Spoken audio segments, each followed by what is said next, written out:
السلام علیکم ناظرین، آپ دیکھتے ہیں ہم سوشل ایشوز پہ بات کرتے ہیں اور معاشرے کی بہت سی بہنیں ہمارے پاس آتی ہیں اپنے مسائل کو لے کے۔ آج بھی ایک ایسی بہن موجود ہے جو کہ اپنی پریشانی کو لے کے آئیے ان کی جو بھی کہانی ہے ان کی زبانی سن لیتے ہیں۔ السلام علیکم۔ وعلیکم السلام۔ اچھا بہن، مجھے بتائیں کیا زندگی کے مسئلے مسائل، کیا پریشانیاں ہیں آپ کی جن کی وجہ سے آپ پریشان ہیں؟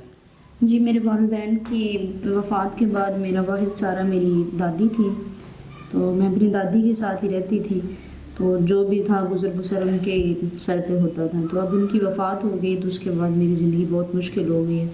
ہر طرح سے مشکلات کا سامنا کرنا پڑتا ہے، رشتہ داروں کی طرف سے، لوگوں کی طرف سے غلط رویات، غلط باتوں کا اور نازیبا ان کی نظروں کا سامنا کرنا پڑتا ہے۔ تو اب آپ کیسے اپنے نظام زندگی کو بہتر طریقے سے چلا پائیں گی یا کس طرح خود کو بہتر کر پائیں گی آپ؟ بس میں چاہتی ہوں کہ اگر کوئی میری یہ مشکل میں مدد کر دے اور یہ میری مشکل ختم کر دے نیک اور اچھے طریقے سے، مجھے اپنی عزت بنا کے تو اپنا نام دے کے۔ ناظرین، بہت اچھے لوگ بھی اس دنیا میں موجود ہیں جو کہ اپنے تمام در معاملات زندگی کو بہتر کرنے کے لیے نکاح کرنے کی کوشش کرتے ہیں۔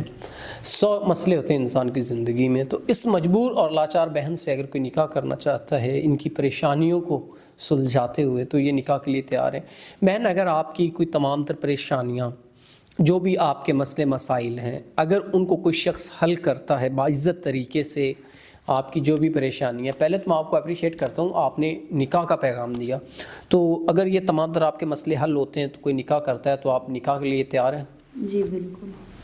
ناظرین، یہ بہن نکاح کے لیے تیار ہیں۔ اگر کوئی نیک اور صالح انسان ان سے نکاح کرنا چاہے تو ان کو ایک عزت، غیرت مند اور نمازی انسان کی ضرورت ہے جو اسلام کے مطابق زندگی گزار سکتا ہو۔ یہ خود بھی نمازی ہیں، اسلام کے مطابق زندگی گزارتی ہیں، تو کوئی انسان بھی ویسا چاہیے جو اسلام کے مطابق زندگی گزارے۔